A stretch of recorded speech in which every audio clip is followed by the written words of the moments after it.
Hi guys, welcome to the Master Soul with your girl Nunkulego. So today we are going into some biology and we will be speaking about the central nervous system. And before we dive into it, the inspiration of my video today is the Black Sun. You can check him out on YouTube. He speaks a lot about, how the body's science and biology is essentially the biggest spiritual part of who we are. So check that out. The Black Sun, as in sun, the sunlight. Yeah. So today, like I said, we're going to be speaking about the central nervous system. It's important that we understand all the systems within our body because, we can't go and understand different systems, whether it's at our workplace or government systems or any form of systems, without understanding that any system literally outside is a mirror of what's happening inside. So it's taken from the technology that is our body. And today I'm speaking literally about that technology, the original technology, which is the central nervous system. So the central nervous system is basically made up of our brain and the spinal cord. So it's central anatomically because it's in the middle of our body, the spine and of course our brain, and functionally because this is where messages come into our body from the environment, whether internal or external. So we take in messages or the messages we've created for ourselves, and this is where we make decisions, we make choices of how to respond and what kind of actions to take as well. So it's responsible for such a huge part of who we are. Essentially, it's the God mode of who we are. So now, the central nervous system, like I said, made up of the brain and the spinal cord. So firstly, let's look at the brain. Right. So the brain, of course, is made up of the cerebrum. So that's the actual brain, right? Made up of even multiple lobes. And then we have the cerebellum. Then we have the brain stem. And just below the brain stem, which is here on our back, just below the brain stem, then we have the spinal cord. So, it's actually this brain that we have. Of course, it's protected. It sits inside what we call the skull casing. Right, we have skull, we have bones all over us. So that's the whole point of the skull, to protect our brain. So if you actually now cut into the brain, before we get into why essentially it's even protected and what are the protective layers, if you cut into the brain, like let's say you cut into the half of the brain of the cerebrum, you will find white matter and gray matter. So the cerebrum itself is actually outside. It's made up of gray matter. What that essentially is cell bodies, neuron cell bodies, and axons. So what axons do, it's sending, but the responsibility of axons is to send messages quickly, basically in and out. And with cell bodies, this is where the analyzing of information coming in, it gets processed, it gets analyzed, and that's what essentially, this gray matter is. The cerebrum, for us to analyze information, to internalize it and make sense of it, and then make decisions. So basically, the brain is made up of, axons and neuron cell bodies, right? That's the gray matter and the white matter. Now, like I said earlier, the brain itself sits in a skull casing, and below that skull casing, we have 3 layers, which are called the meninges.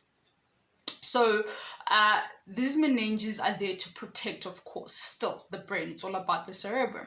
Now, the first layer we have, it's called pia mater, meaning soft matter. And the second layer we have it's called the arachnoid layer. So it means spider mother, because how it's attached to the first layer, it's almost spider-like, in a spider-like way. And just in between these two layers, we actually have the cerebral spinal fluid actually goes through there. Then we have the third layer, which is the gira mater. Gira meaning strong mother. Right, so it's almost like a texture of cardboard-like or paper-like layer. So all of this protect the cerebrum. Now let's get into the lobes, right, of the brain. So when we get into the lobes of the brain, so the first lobe that we have is the frontal lobe, which is the function of it is the motor cortex. So we can also call it the motor cortex. So this is the largest of the lobes, right? That's why we have people with we'll say it's large brains or foreheads, but it's the frontal lobes. The frontal lobes, it's literally responsible for our mental and our physical actions. So when you think of the frontal lobe, think action, think decision making, making choices, think learning. This is where our ability to learn comes from, or our awareness. Basically, it's stimulated, that awareness, where we are able to make choices. Like, let's say I want to go running tomorrow morning, I want to go running right now. I've made a choice, I've made a decision, and the next step is the physical action of it, which also still takes place here at the frontal lobe. So it's responsible for our physical actions, our mental actions, being able to learn, being able, our memory faculties, all of that takes place at the frontal lobe. So when you think frontal, think actions. So basically it's the CEO, it's the boss, the leader. We are talking about the frontal lobe. Then we have the parietal lobe. Right, so the parietal lobe is more of our somatosensory cortex, meaning this is where we become aware in terms of awareness of the senses. So when it gets cold outside, immediately when we feel cold or it's hot, so our temperature, so this is the part of the brain that makes us aware of what's happening, temperature. Or if I'm walking and I knock my little pinky foot by the door and it's so painful, this is where the awareness of that actually it's stimulated from there, the way the messages get sent now from to the spinal cord to my body, like, oh, so much pain. So this is where we get awareness of pain, of temperature, senses basically. And then we have the occipital lobe. Right, the occipital lobe is at our back. So when you think occipital lobe, of course, think it's in charge of it's a visual cortex, basically. So it makes us aware of awareness of the visuals coming in from our eyes or whatever we are looking at, or even creating internally. You have to understand now the third eye as well with this, so that we are able to project these pictures outside. Already physically there's geometric designs that we come into this place, but most of what truly in essence we are projected here, right? So how we see things is more of a projection. So that's why the eyes are not necessarily what see. Eyes, your ears, your nose, your mouth is simply your sensory organs to sense what's happening outside, and these messages get taken to these different lobes. So with the eyes get taken to, of course, the occipital, and then that's when makes sense of those visuals, so that you can understand and actually project them and know what is it that you are seeing, what you are projecting outside. And then we have the parietal lobe. So the parietal lobe, of course, is, when you think of it, think of auditory cortex, right? So it is responsible for sound, for the stimulation of sound, for frequency, pitch, right? Also in terms of languages as well. So it's responsible, the ear, of course, again being the sensory organ that takes all of this in and stimuli, takes in all the stimuli, and it's made sense there of what we are actually hearing, what kind of pitch, the awareness. This is where it happens by the parietal lobes, and that is the cerebrum. And then we go into, of course, the cerebellum. That's now literally the next part of the brain. The cerebellum is literally just the small brain. So it's there to maintain our tone, posture, and balance within our body. Of course, having to do with, it receives input that is coming in from your muscles, how contracted your muscles are. Let's say you have to pick up something that is heavy, so it's responsible for, when you're bending and you are picking that up, so for your posture, for how you maintain your balance, how you maintain that tone. Or you are picking up a box, you're thinking, okay, this is heavy, but it's not, and it's light. What will stop you from moving quickly, or just pulling back like it was a heavy box, is this part of the brain.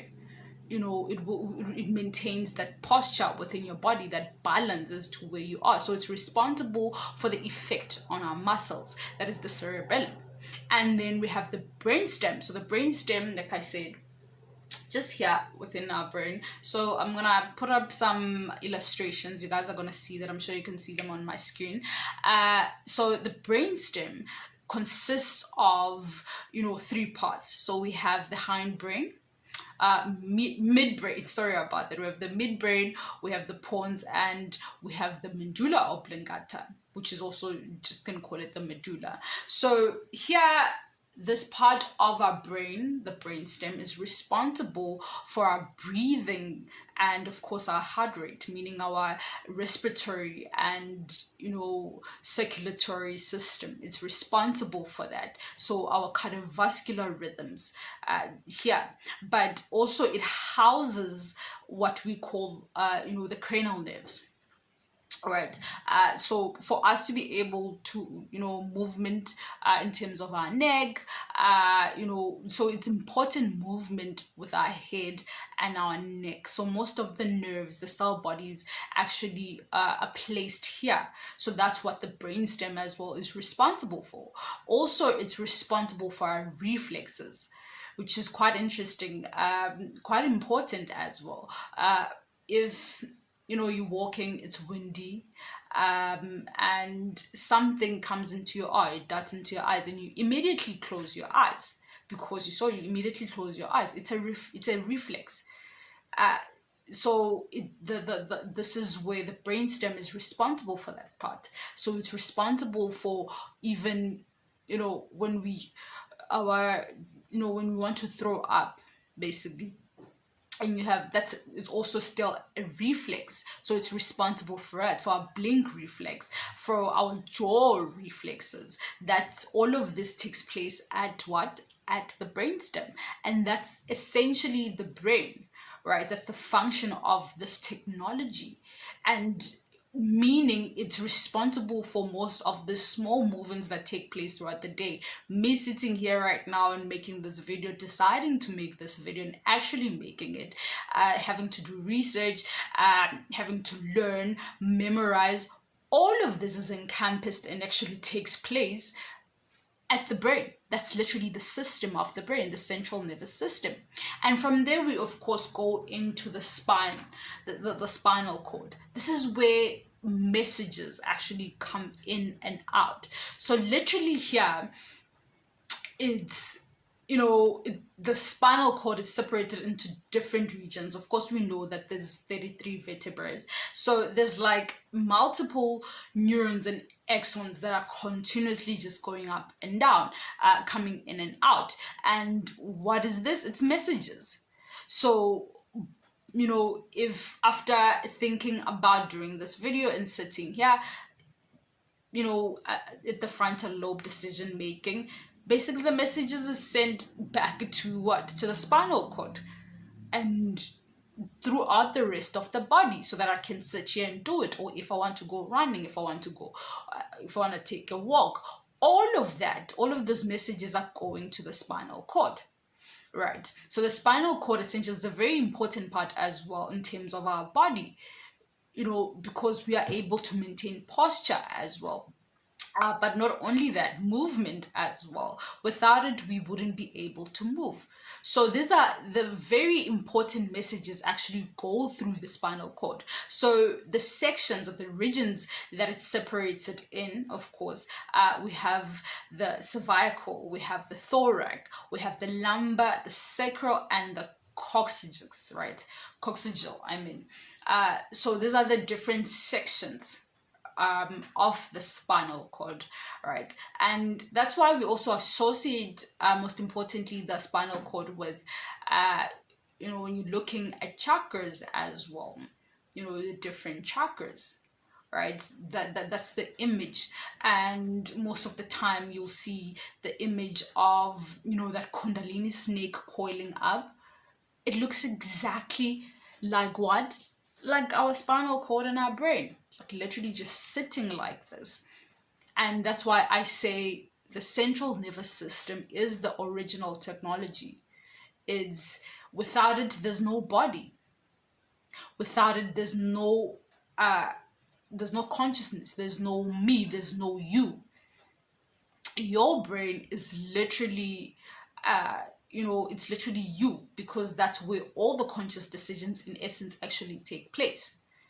That's where you exist primarily. So the central nervous system is the constant, ongoing, continuous technology that we have.